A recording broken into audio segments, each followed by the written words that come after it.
Muchas gracias, Señor, por esta mañana contigo. Muchas gracias porque tú nos recuerdas que iniciar el día contigo es la mejor decisión y es una decisión que no podemos olvidar. Yo sé que a veces, Señor, a veces el día se nos queda corto, que las horas se nos quedan cortas y tenemos que salir como sobresaltados y a veces no nos hemos dado por el agotamiento, por cualquier razón, no nos hemos dado la oportunidad de levantarnos incluso más temprano para buscarte. Independientemente de eso, Señor, y bueno, sabiendo que no es lo mejor, te pedimos perdón por eso y te damos gracias por tu misericordia, por insistirnos en buscarte a ti para vivir la vida que tú tienes para nosotros. Tú tienes tantos planes con nosotros, para nosotros y por medio de nosotros, porque, Señor, estos planes implican ser bendición para mucha gente, ser la diferencia para mucha gente. Tú quieres usar nuestras vidas.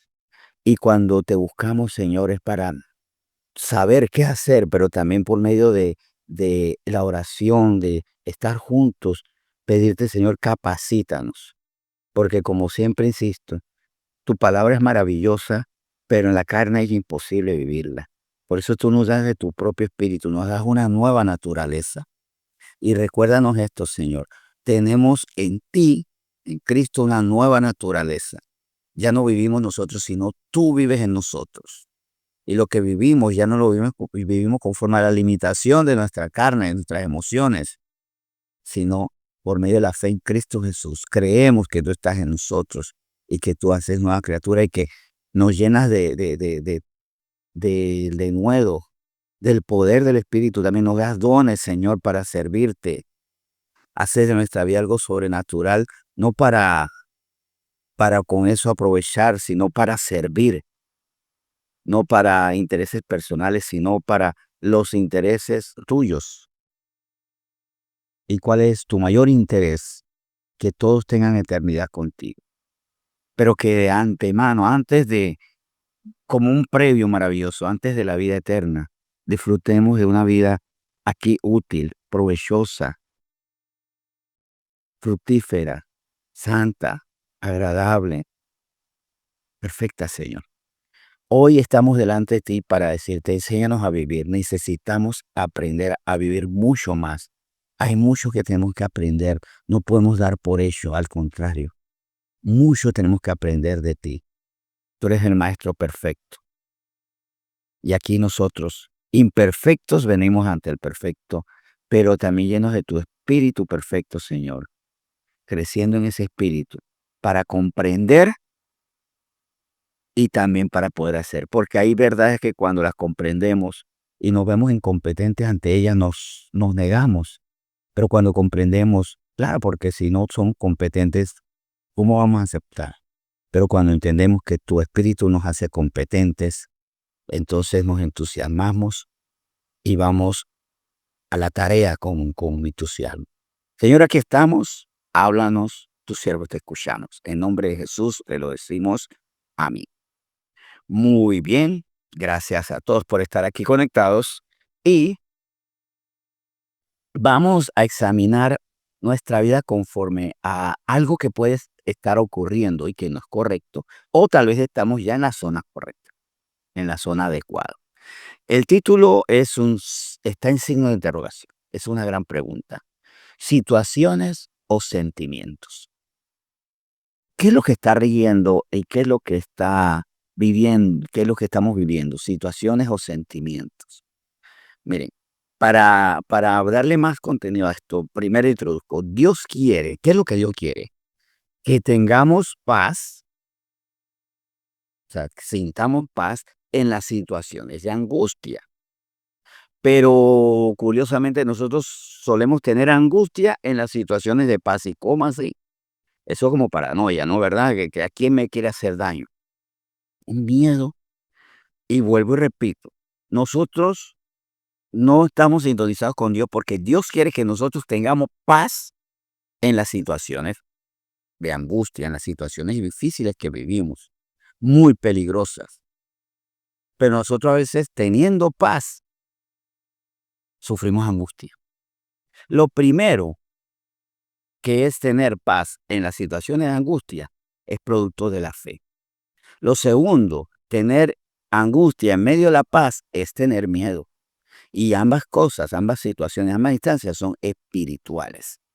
¿Cómo así? Bueno, ya sabemos que la fe es la certeza de lo que se espera, la convicción de lo que no se ve, un versículo que a nosotros nos debería llevar a tomar las decisiones que en Hebreos 11, por ejemplo, toman muchas personas ahí. Hebreos 11 es el libro, es el capítulo del libro que nos habla que la fe es la respuesta para tener paz en situaciones de angustia, porque ustedes quieren ver gente que sufrió situaciones de angustia, pero con paz. Los personajes completamente reales que aparecen en Hebreos 11. Usted se siente en situaciones difíciles. Después que usted lee, después que nosotros todos, porque esto me incluyo, después que todos leemos Hebreos 11, podemos fácilmente decir, si mi vida no es que esté bajo control mío, pero está bajo el control de Dios, y no es que todo sea caminar entre flores y bajo un sol radiante, pero que no des calor, no. Mi vida es difícil, pero aquí vemos la paz que tuvieron muchos personajes de Hebreos 11 porque partieron de un hecho. Tenían paz porque tenían la certeza de lo que esperaban, la convicción de lo que no se veían, tenían fe.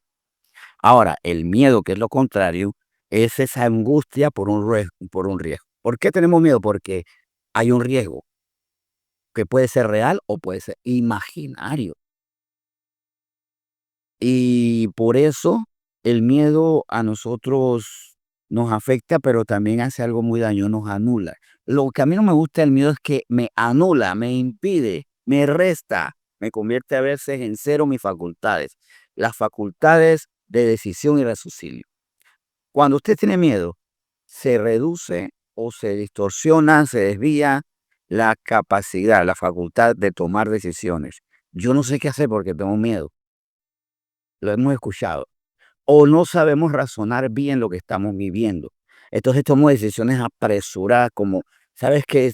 O sea, esta frase que en la cultura popular se dice tanto y que se lo tomó como ley, cuando no puede ser ley, y es, si no puedes con los malos, únete a ellos. No todos los que se unen a los malos es porque son malos. Muchas veces hay personas que se unen a los malos porque tienen miedo, porque no quieren que los malos le hagan daño a sí o a su familia. Ante eso, claro que debemos creer en un Dios defensor, un Dios justo, un Dios poderoso, un Dios celoso. Y esto es en caso de que el miedo sea real, por razones verdaderas. Lo que estamos viviendo es verdadero, pues entonces debemos depender de Dios. Pero ¿qué pasa cuando el miedo es imaginario? Porque esto también es curioso. Muchas veces tenemos miedo y yo le puedo decir que la gran mayoría de las cosas que nos dan miedo está más en nuestra imaginación que en lo real. ¿Pero por qué? Hay dos razones por las que podemos estar viviendo o sufriendo miedo imaginario. Primero, porque dejamos que lo dicho por el mundo tenga más peso que lo prometido por Dios. El mundo dice y Dios promete. ¿Qué pesa más en mí? El mundo dice, esto es de temer, te pueden hacer daño. Y Dios promete, no, o sea, pelearán contra ti, mas no te vencerán porque yo Jehová estoy contigo. ¿Qué pesa más? Egipto persiguiendo a Israel y cuando estaban por cruzar el Mar Rojo, le decía que vamos a matar, y Dios que dijo, ustedes estén tranquilos, yo pelearé por ustedes. ¿Qué pesa más? Es más, fíjense en la última situación de angustia que han vivido. ¿Qué ha pesado más, la situación o la promesa de Dios? Que me van a cortar la luz, me van a cortar el agua. A pesar de que he sido legítimo y que no me he gastado la plata en cosas que no deben ser, de que no he desperdiciado el dinero. Más bien, en ese sentido, siendo justo, actuando con justicia, ¿es creído en la promesa de Dios? Yo soy el buen pastor, nada te faltará. También sabe por qué a veces tenemos miedo, miedo imaginario, porque el pasado habla, todavía habla. O sea, el presente que todo está bien, pero el pasado que nos dice, pero en otros tiempos te fue mal. Hay personas que le tienen miedo al amor actual porque en el pasado hubo malos amores. y le tienen miedo al presente por el pasado. Vamos a Salmo 55, todavía no habíamos buscado Salmo, y sabes que hay un Salmo, este 55, que en todos sus versículos a mí me da paz. Primero, ¿qué debo hacer? Y esto es para leerlo todo. No nos va a dar tiempo de leerlo todo, pero sí de motivarnos a buscar más en este Salmo. Usted está viviendo situaciones que le producen sentimientos nocivos, entre ellos el miedo, paralizarse por el miedo. Aquí está la respuesta. Para saber si estamos siendo dominados por las situaciones que nos producen sentimientos o por un Dios que fortalece nuestros pensamientos, nuestros sentimientos para no ser vencidos por las situaciones. Dice Salmo 55, desde el versículo 1. Escucha, oh Dios, mi oración y no te escondas de mi súplica. Yo suplico porque estoy en una situación que requiere ayuda, por ejemplo, cuando tengo miedo. ¿Qué hago? Lo primero que debo hacer, y esto debe ser para nosotros automático.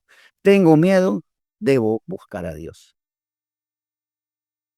Pero tenemos que examinar cuando tenemos miedo, ¿a quién buscamos? ¿A qué buscamos? Es más, ¿con quién hablamos? Normalmente, si estamos solos, hablamos con nuestros miedos, con nosotros mismos. Y dentro de nuestro diálogo con nosotros mismos, que al final me cuenta es un monólogo porque hablo conmigo mismo. Yo digo diálogo a veces porque decimos hablo con la almohada. Hablar con la almohada no es hablar con la almohada, es un monólogo. Hablas con uno mismo, hablas consigo mismo. Esa conversación tiene reproches, es por tu culpa. Reproches a uno o a los demás y cuidado que puede ser a Dios. Dios, ¿dónde estás en este momento? Pues escuchándote, que hablas contigo y no hablas conmigo, eso bien nos puede responder. Claro, cuando tenemos miedo tenemos que hablar. Cuidado con quién hablamos. Si hablamos con nosotros mismos, estos monólogos donde el equivocado habla con el equivocado, el asustado habla con el asustado. Ese es el problema del monólogo. El que está mal habla con el que está mal. No es lógico que pensemos que van a salir grandes soluciones ahí, a menos que hablemos con el Señor. Pero a veces hablar con el Señor no es nuestra primera salida, primero hablamos con otras personas. Si son hermanos, por supuesto, y esto nos exhorta, esto lo estuvimos hablando hace 2 días, en la última reflexión que di, de el sentido también de la iglesia para exhortarnos, amonestarnos, para orar juntos, para consolarnos, y el cuerpo de Cristo, si es un verdadero cuerpo de Cristo, lo hace con eficiencia, consolar, recordar, exhortar, fortalecernos, suplicar todo lo que sea necesario juntos uno al lado del otro. Para eso está. Pero también tengo mis momentos con el Señor. Usted no puede venir corriendo a la iglesia porque está en otras cosas en este momento. Podemos hablar también por teléfono, pero en la madrugada, ¿con quién cuento? Con el Señor. Escucho, Dios, mi oración, no te escondas de mi súplica. Aquí Él ni siquiera se esconde. A veces nosotros somos los que nos escondemos. Él le pide al Señor con libertad, no te escondas de mi súplica.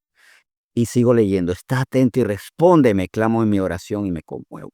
Aquí el salmista está esperando la respuesta de Dios para que no sea su carne la que responda.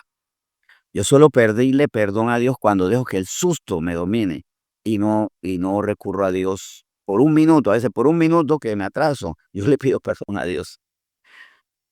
Hubo un tiempo que a las horas o al día siguiente o a la semana me dan cuenta de tener que hablar con Dios. Ahora, si en un minuto no he hablado con Dios, yo le pido perdón. Perdón, Señor, porque en el interín entre sentir el miedo o la tristeza también y hablar contigo, hablé un poco conmigo mismo.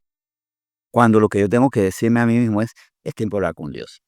Es más, cada vez que tenga un problema que le lleve a la tristeza o al miedo, hable primero con Dios, sí. Y si algo va a hablar con usted mismo, acuérdate, tienes que hablar con Dios. No demore en hablar con Dios. Sigo leyendo el Salmo 55, ahora del versículo 3.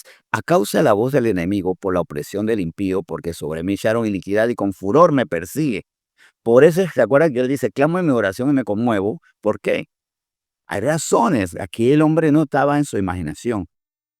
El, el enemigo anunciaba, amenazaba a causa de la voz del enemigo. El impío, el malvado, le oprime, le hace daño. Puede ser en su trabajo, en su comunidad. Hay impíos a veces hasta en la familia, qué pena. Porque también dentro de eso, el que suplica dice: "Y sobre mí echaron iniquidad", o sea, estaba haciendo depósito de maldad. Ahora, la maldad que yo tengo la voy a echar contra ti, voy a hacer cosas contra ti, y con furor me persiguen. O sea, este hombre no estaba viviendo una situación imaginaria, él no tenía un miedo imaginario, había algo real, y ante lo real, algo verdadero. Y el Señor habla a ti. Que eso le dolía, por supuesto. Versículo 4: "Mi corazón está dolorido dentro de mí, y terrores de muerte sobre mí han caído. Temor y temblor vinieron sobre mí, y terror me ha cubierto. Y dije: quién me diese alas como de paloma? Volaría yo y descansaría. Ciertamente huiría lejos, moraría en el desierto. Me apresuraría a escapar del viento borrascoso, la tempestad". Hagamos un alto allí. Cuando nosotros estamos en estas situaciones, tenemos pensamientos autodestructivos. Y hay personas que después me han dicho, después del temor, después de la tempestad, tuve pensamientos hasta suicidas. Ya yo que no quiero vivir. Los pensamientos autodestructivos son el resultado de que ya no puedo más. Ya no puedo con esto. Esto no es imaginario. Esto es verdadero. Esto me está dominando, me vence. Ya yo no puedo ver a mis hijos sufrir por mi condición, por mi enfermedad, por mi pobreza. Y hasta le puedo decir: "Señor, apiádate de mí, quítame la vida". Puedo hasta pedir eso. Sin embargo, ¿es lo que debo hacer? No. En el versículo 9 vemos que hay un giro. Él hablaba consigo mismo, y el problema cuando un asustado habla consigo mismo, ese mismo que está asustado, ese monólogo peligrosísimo, hablar con uno cuando uno tiene miedo, es bien peligroso. Lo debo llevar entonces a dejar esa conversación conmigo mismo y hablar con Dios. Y quiero que esto quede claro. Cuidado cuando estamos con miedo y hablamos con nosotros. Es una de las conversaciones más peligrosas. El asustado hablando consigo mismo y sin meter a Dios puede hacer cosas muy, muy, muy terribles. Muchos terminan quitándose la vida por el miedo, por la tristeza. Un triste no puede hablar consigo mismo. Tiene que hablar con Dios. Y si tiene que hablar con un ser humano, que sea con una persona de fe. Aprovechemos que tenemos esta iglesia donde hay personas de fe para orar juntos, para exhortar, para alentarnos, para corregirnos también. Versículo 9: "Destrúyelos, oh Señor, confunde la lengua de ellos, porque he visto violencia y rencilla en la ciudad. Día y noche la rodean sobre sus muros, e iniquidad y trabajo hay en medio de ella. Maldad hay en medio de ella, y el fraude y el engaño no se apartan de sus plazas". Hagamos un alto aquí. Aquí, esto saben que eso es como ver el noticiero. Es más, le voy a decir algo, a veces los cristianos, por querer vivir en el reino de paz y todos no queremos saber del reino de guerra. Tenemos que informarnos. No es fácil, porque sí o no que esto es como ver un noticiero. He visto violencia y rencilla en la ciudad, como las noticias que tal vez estamos escuchando ahora que terminamos este tiempo, o las que vimos ayer. Cenando y viendo violencia y rencilla en la ciudad frente al televisor. Ahí estaban o en el televisor y nosotros frente al televisor viendo esas imágenes terribles. Día y noche la rodean sobre sus muros, iniquidad y trabajo hay en medio de ella, maldad hay en medio de ella, de la ciudad, de la comunidad. Es más, ¿pero qué enciende la televisión si a veces tenemos que solamente asomarnos a nuestra ventana? Posiblemente solamente se asoma a su ventana, no hay ventana y ya ve la maldad, y el fraude y el engaño. Entonces, ¿qué debo hacer yo? Bueno, como le decía, leer todo este salmo no es que sea posible en este tiempo, pero sí, por favor, vamos a seguir leyéndolo y sobre todo seguir viviendo como un hermano hizo, creerlo absolutamente. Aquí quiero por lo menos irme directamente a, bueno, al versículo 16. En cuanto a mí, a Dios clamaré y Jehová me salvará. Tal vez hay otros que están lamentándose o llamando a gente mala para que lo defiendan de los malos, buscando contactos, huyendo o pensando en quitarse la vida o renunciar a muchas cosas de la vida. Mas aquí el salmista dice, en cuanto a mí, a Dios clamaré y Jehová me salvará. Jehová me salvará. Jehová le salvará de eso que está viviendo. Si a Él le clama, en Él confía, en Él espera.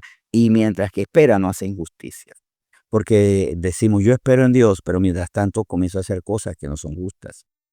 Y lo justo es esperar en Él sin pecar.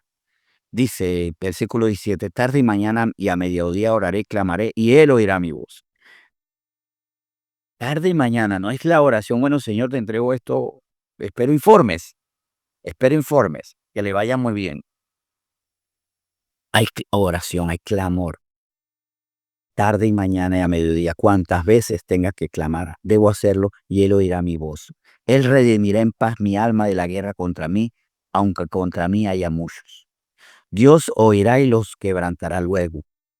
El que permanece de la antigüedad por cuanto no cambian ni temen a Dios. Bien, aquí que quede bien claro, al que no cambian ni teme a Dios, Dios lo quebrantará. ¿Sabe qué? Es más, yo oro para que las personas malas sean quebrantadas para salvación. Porque si cambian después del quebranto, serán salvos. Que hay algunos que nunca se van a arrepentir, lamentablemente, sin malas decisiones. Pero en cuanto a mí, pedir para que ellos, por medio del quebrantamiento, se arrepientan. Yo estoy orando fervientemente por los menores que se están desapareciendo del país y también por el arrepentimiento de los que los están haciendo. Le estoy diciendo al Señor, guarda a sus muchachos, guarda a su familia, guarda a los niños, las chicas, guarda a sus familias de caer en depresión, en venganza.